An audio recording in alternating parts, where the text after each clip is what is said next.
Lincoln Riley has his 2025 class quarterback, and I'm ready to talk a bunch of recruiting. You are Locked On Trojans, your daily podcast on the USC Trojans, part of the Locked On Podcast Network, your team every day.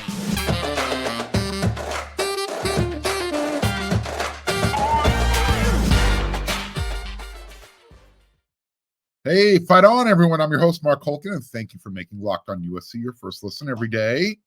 Whether you're going to watch the show on YouTube or wherever you are downloading your podcast, the show is free. I still appreciate your support, and I want you to show your appreciation. If you're watching on YouTube, become a subscriber. Smash that thumbs up button. Hit that bell notification button. All three mean a lot to this show's growth, and you can help that out. These days, every potential new hire can feel like a high-stakes wager for your small business. That's why LinkedIn Jobs helps you find the right people for your team faster and for free. Post your job for free at linkedin.com/LockedOnCollege. Terms and conditions apply. This show, all about recruiting. You can check the rundown, recruiting. So let's get into it. I mentioned at the very top, the tease. Lincoln Riley, he's got his class of 2025 quarterback commitment. The next, Caleb Williams, Juju Lewis, Julian Juju Lewis announced that he is reclassifying. So now USC needs to find a quarterback for their class of 2026 because he's moving up a year. He's going to enroll in 2025.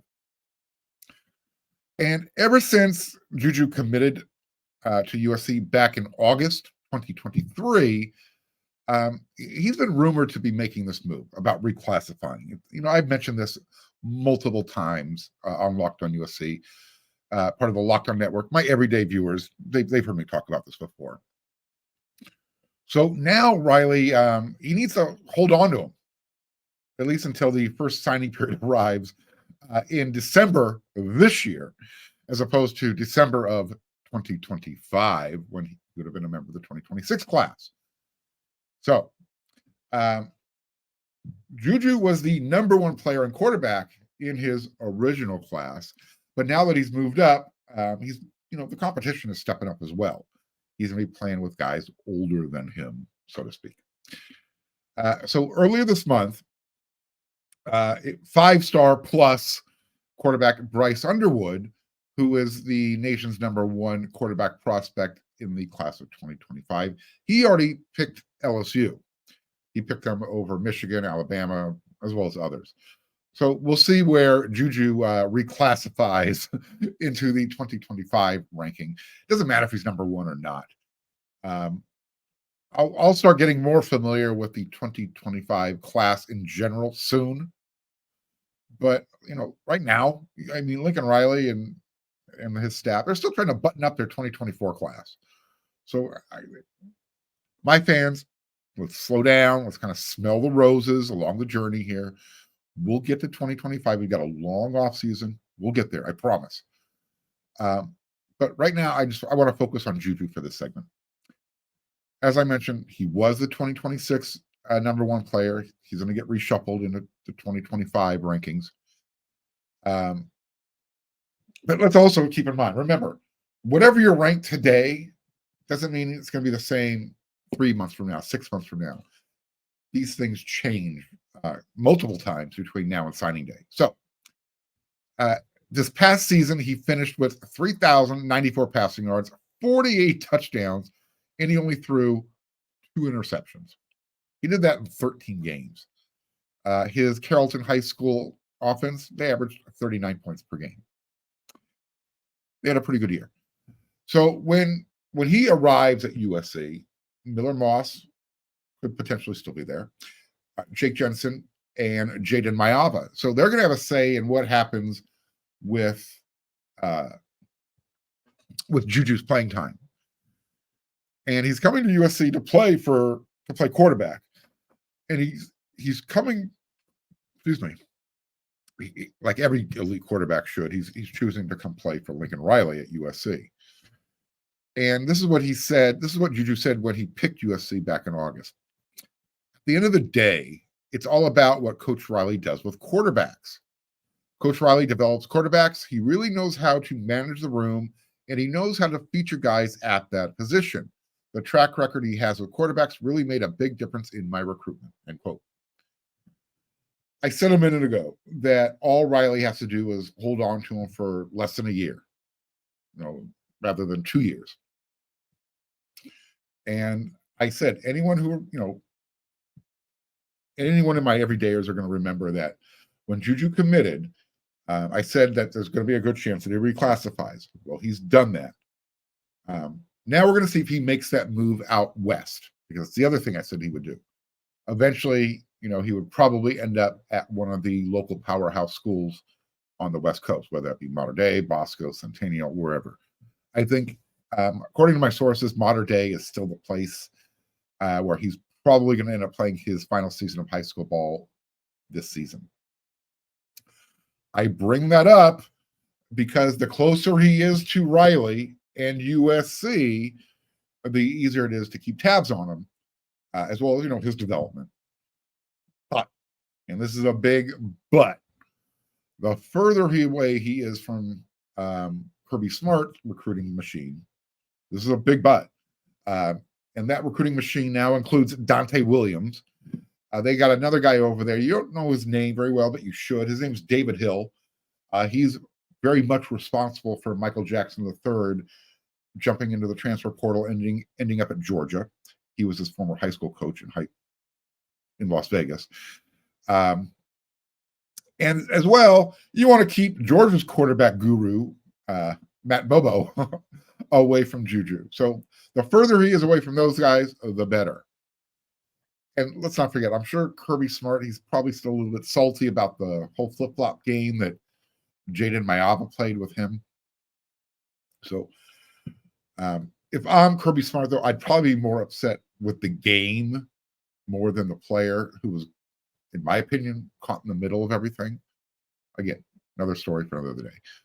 So what does this mean for USC with Juju reclassifying? It means, number one, the Trojans have a commitment for their 2025 class. He is the first and the only at the moment. And after what Lincoln Riley went through getting Maiava into the fold at USC, the sooner that Juju can, ink his financial aid paperwork, the better, right? Coach Riley has said many times that he wants his starting quarterbacks to be guys who are team leaders, team captains, alpha type of guys. So with Lewis all in now, he can now start convincing other top prospects to become a Trojan teammate of his. Right now, Lincoln Riley's out recruiting, and getting wide receivers to join the party shouldn't be that difficult. If you're Lincoln Riley and you can say, hey, by the way, that's going to be your quarterback. You want to come? Here's another positive with getting Juju Lewis moving up his timetable. Lincoln's going to get a younger version of the quarterback, and that's going to give him more time to mold and develop him into his own vision, into one of those quarterbacks who's playing in the NFL. Remember, that's why Juju said he's picking USC, because of the way Lincoln Riley develops quarterbacks. And for as much as I prefer recruits choosing the school and the program itself over a coach, we all do, when it comes to quarterbacks, I think there's room to look at each case separately, especially with, the sexy NIL goddess and the transfer portal kind of breathing warm whispers and come hither. Let's face it, teenagers are very impressionable, and nothing sounds good to them. Sounds good to me when I hear big dollar signs being told, hey, come play here, I can get you this. When you're young, immediate gratification. It's hard to stave off. It really is. So I think it's probably a good thing that Lincoln Riley found his, I'll call it his defensive Jesus, because he's going to have to play defense while other teams like Georgia and Ohio State, they're going to start turning up the heat. They're going to start coming after Juju even harder now because he's 1 year closer to playing in college. Juju has a trip planned to Athens, Georgia for their junior day in February. And I don't think anybody needs to be concerned right now about Juju decommitting. However, if I'm Coach Riley, again, if I'm putting on Coach Riley's shoes right now, and if Juju does not make the move out west to play his final year of high school ball, wherever it be, Mater Dei, Bosco, Centennial, Mater Dei, that might be the time to maybe raise an eyebrow, take a deep breath. If he doesn't come out west, then Lincoln's probably going to have to work a little bit harder. But until we have to cross that bridge, Juju Lewis is a Trojan. Well, he's committed to being a Trojan in the class of 2025, and that's a great start for that recruiting class.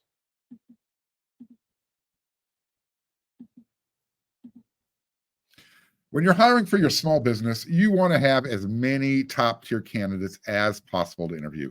That's why you have to check out LinkedIn Jobs. LinkedIn Jobs has the tools to help you find the right professionals for your team, and they do it for faster, and they do it for free. LinkedIn isn't just a job board. LinkedIn has a vast network of more than 1 billion professionals, which make it the best place to hire. And hiring is easy when you have that many qualified candidates.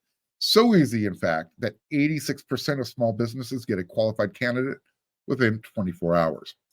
LinkedIn knows that small businesses are wearing a lot of hats and that you might not have the time or resources to hire. Thankfully, LinkedIn, they've made the process intuitive. They've also made it really quick and really easy. Post your job for free at linkedin.com/LockedOnCollege.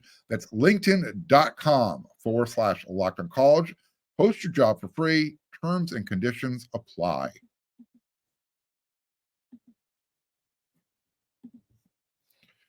Locked On has launched the first ever national sports 24/7 streaming channel on YouTube. Locked On Sports Today is here with your local experts talking about sports, as well as the Locked On Plus, our national shows covering every league. Go to Locked On Sports Today on YouTube and subscribe. One of these days, I will spit that out without screwing it up. I apologize. Moving forward, who is your favorite commit in the class of 2024 for USC? I'm not a big fan of picking a favorite because it kind of implies that you like someone else more than someone else. That's not the case here. I say who's your favorite just because there's not really a better way of phrasing the question. And I'm going to change my mind at least once a week as I peel back the layers and I start to learn a little bit more about each of these guys that USC is bringing in. But I just saw an interview, a little 5-minute interview that Carlon Jones did. And I really loved the way that he carried himself and the way he answered the question. His maturity really stepped to the forefront. He's a guy who sees the big picture. He's not one of those immediate gratification type of guys.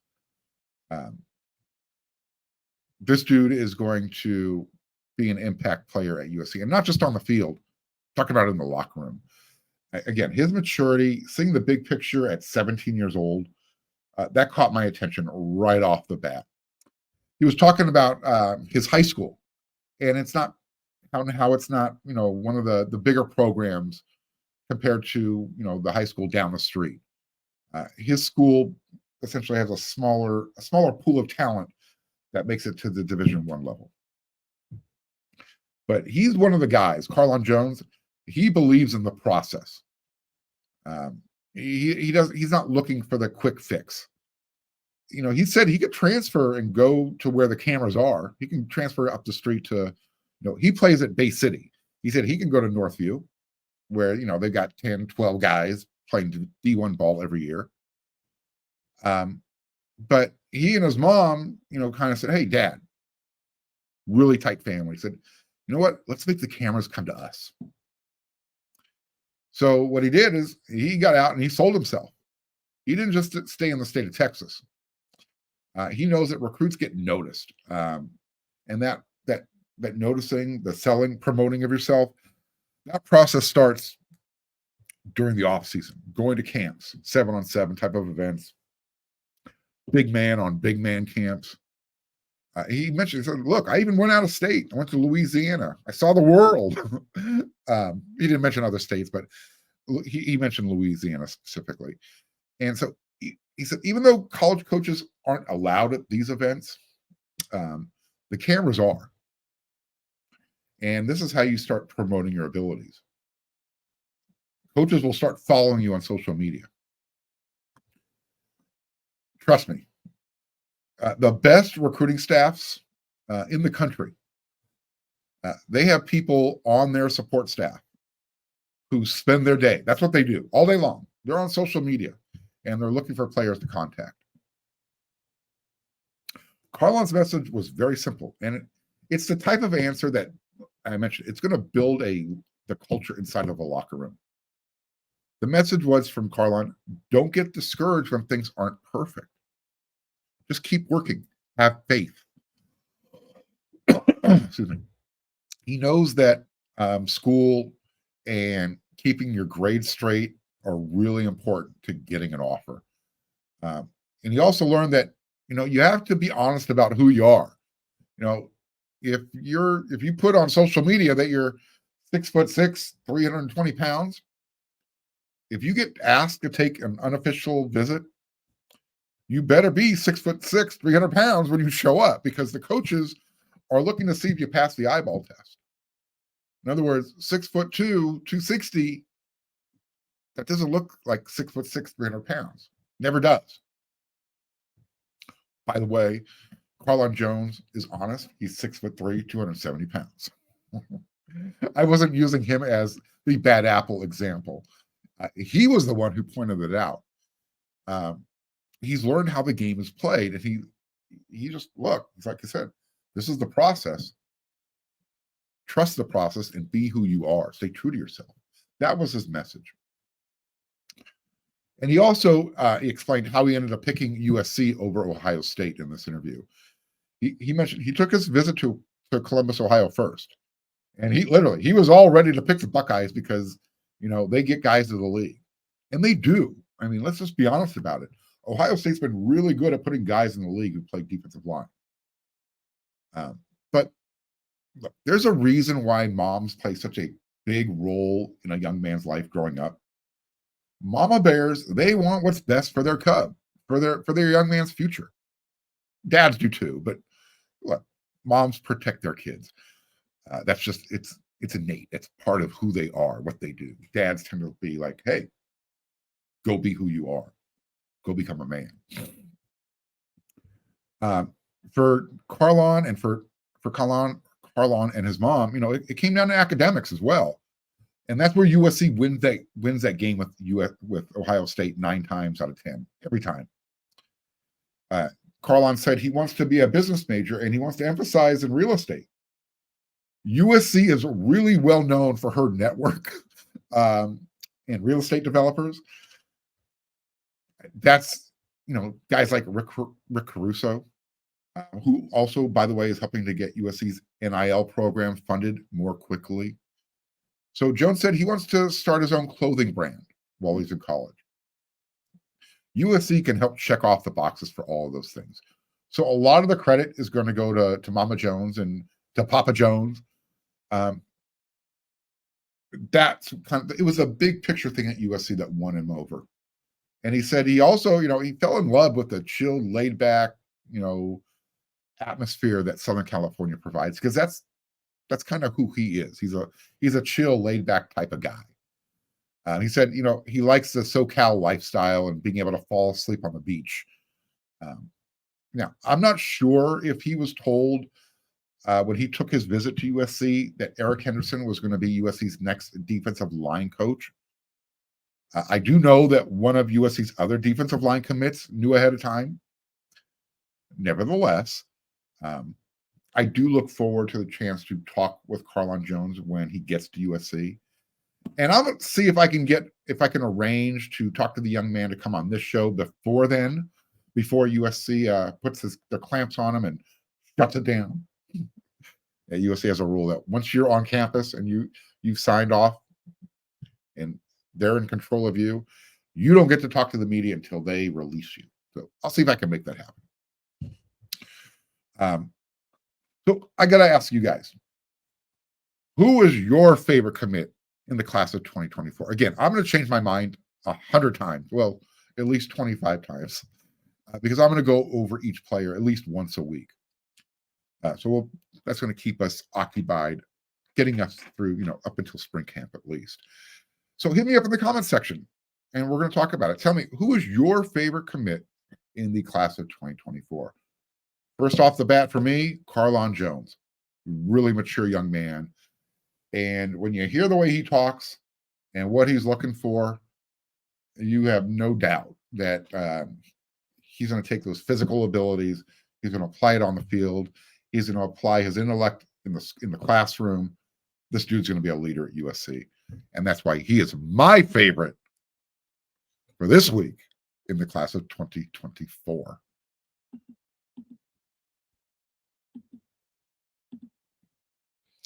The NFL regular season is over. We're into the playoffs. In fact, we're going into round 2. But there's still time to get in on the action with FanDuel, America's #1 sportsbook. Right now, new customers, you get $150 in bonus bets guaranteed when you place a $5 bet. That's $150 in bonus bets, win or lose. And the FanDuel app is really easy to use. So check this out. They've got same game parlays. If you want to make a parlay go check out their Parlay Hub. They'll give you some examples. And they have this thing called an Explore tab that show you different ways you can bet at FanDuel. So visit FanDuel.com/lockedon and make your first bet an easy score. FanDuel, an official partner of the NFL. I know we come to sports to escape real life, but can we talk for a minute about preparing for real life? According to the FDA, pharmacies are running out of antibiotics like amoxicillin, and that's happening right in the middle of the worst flu season in over a decade. So can you imagine a more helpless feeling than if one of your kids got sick while a supply chain issue kept them from their life-saving medication they needed? Thankfully, they'll be okay because of Jace Medical. The Jace case is a pack of 5 different antibiotics that treats a long list of bacterial illnesses, including UTIs, respiratory infections, sinusitis, and skin infections, among others. Visit jacemedical.com, complete your physical encounter. It will be reviewed by a board-certified physician, and then your medications will be dispensed by a licensed pharmacy at a fraction of the regular cost. It's never been more important to be prepared than today. Go to jacemedical.com and use code LOCKEDON to get $20 off your order.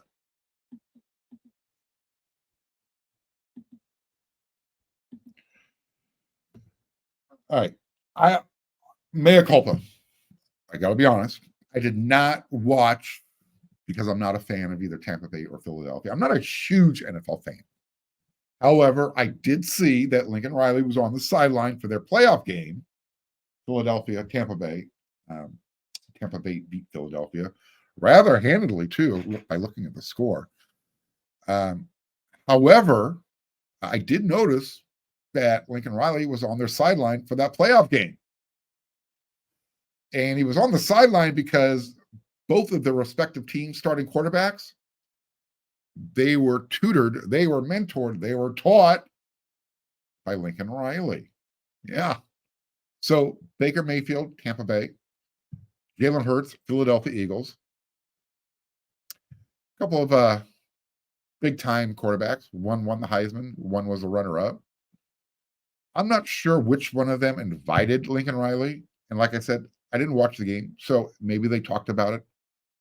It doesn't matter. When I saw the picture of Lincoln Riley on the sideline, my first thought was, I hope USC paid for this. Not because they, Lincoln Riley was breaking rules or anything. No. I wanted USC to pay for this infomercial. Literally, because that's what it was. Like I said, this show's all about recruiting in some way, shape, or form. Literally, I cannot think of a better way to show quarterback prospects what Lincoln can do for you. Yeah, I stole from UPS there. I mean, there's just 2 of his quarterbacks starting in a playoff game. I don't know a better way. You can't put that on a billboard, but you can show that live on TV. You can talk about, oh, that guy right there, he coached both of those guys in college. You want to go have that guy coach you in college? Because you could be a playoff quarterback as well. The only thing that I think would have been better would have been bringing Caleb Williams along with him. Honestly. I mean, I'm sure the TV announcers would have spent at least a few minutes connecting the dots and the storyline. Oh, there's the next generational quarterback to play in the NFL. Oh, and he's probably going to be the number one selection in the next NFL draft. This is probably another reason why I would suggest Coach Lincoln Riley, you might want to open up practices again. It doesn't have to be every day. Pick one day or two. Call it an open house. Make it an event. Generate the enthusiasm organically. Guys like Ronnie Lott, Reggie Bush, Lendale White, they show up to practice on the regular. Let them hang out with the fans. I mentioned it on yesterday's episode of Locked on USC. Eric Henderson, USC's new defensive line coach, run game coordinator, associate head coach on the defense. He can call up Aaron Donald or probably this year's NFL Defensive Rookie of the Year, Kobe Turner. Sean Nua, he can call up Tuli Pelotu. The coaching staff needs to use their local resources and sell. Make it happen, right? In business, it's all about location. USC is in a really unique place. And I think that's why the NCAA and other college programs said, hey, NCAA, get after USC. They have an unfair advantage. And you'll see where I'm going with that here right now. USC literally, Lincoln Riley, he needs to wear a shirt that says, LA is the place to be. And whenever he's on TV, put that shirt on, wear a jacket, get a hat, make it a huge marketing campaign. Look, USC needs to put their running shoes on and make up for the time they lost this past season. That 7-win regular season, 8 wins with the bowl game, that set them back. I almost want to say that Lincoln Riley's Trojans, they kind of got lapped in year 2. And they need to make a comeback, a really strong comeback. Win at the end, win at the tape. Kind of like the women of Troy's relay team did a few years ago. Just go to YouTube, type in USC women's relay team. Finish at the end. Trust me. It is a fight on that you cannot believe. Look, winning will help recruiting. But USC needs to put their Hollywood resources into overdrive. Literally. Get in the car, step on the pedal, and go from 0 to 60 like that. And I'm talking about with NIL as well, specifically with NIL, when we're talking about recruiting. Every single former USC Hollywood celebrity, from Will Ferrell to Ron Howard to Henry Winkler, Fonzie, to George Lucas, Steven Spielberg, everyone in the Hollywood Mafia that's run by USC, each one of them needs to make some sort of donation into USC's NIL war chest. Get that thing filled up. They could do that in 5 minutes. That's how quickly they can get it done. I mean, Aunt Becky, make some restitution for dragging USC's name through the mud. If you don't know who Aunt Becky is, that whole, we're going to pay to get our kids into USC, but we're going to do it the wrong way. Well, here's the right way. Pay it forward. Like I said, Fonzie, hey, make it happen, man. I've seen you at USC football games. I know you're interested. Hello, Forrest Whitaker. In real life, he played his high school football at Palisades High School, not far from USC. He played in real life his college football at, Cal Poly Pomona. He transferred to USC to study opera. I remember his playing days playing middle linebacker at Ridgemont High School when he was tearing up Lincoln High School for, well, if you haven't seen Fast Times at Ridgemont High, that was what made Forrest Whitaker famous. Well, he's accomplished a lot more since then. My point is, there is a ton of Hollywood money to tap into annually. There's no reason why USC's NIL is lagging behind anybody. The resources are there. Use it. Help out USC recruiting. USC recruiting should be an infomercial on loop 24/7. That's how far USC reaches nationally as well as locally. All right. That's it for this episode of Locked on USC. I'll be back with another episode tomorrow. That's what we do 5 times a week. This episode, we got to get some recruiting in, talk about it. We talked about USC's new 2025 quarterback, Juju Lewis. Check that box off. We talked about, the first member, your first favorite member of the 2024 class, and some ways to get NIL going. So hope you enjoyed this episode. Again, I'll be back tomorrow. So until then, everyone, you know what to do.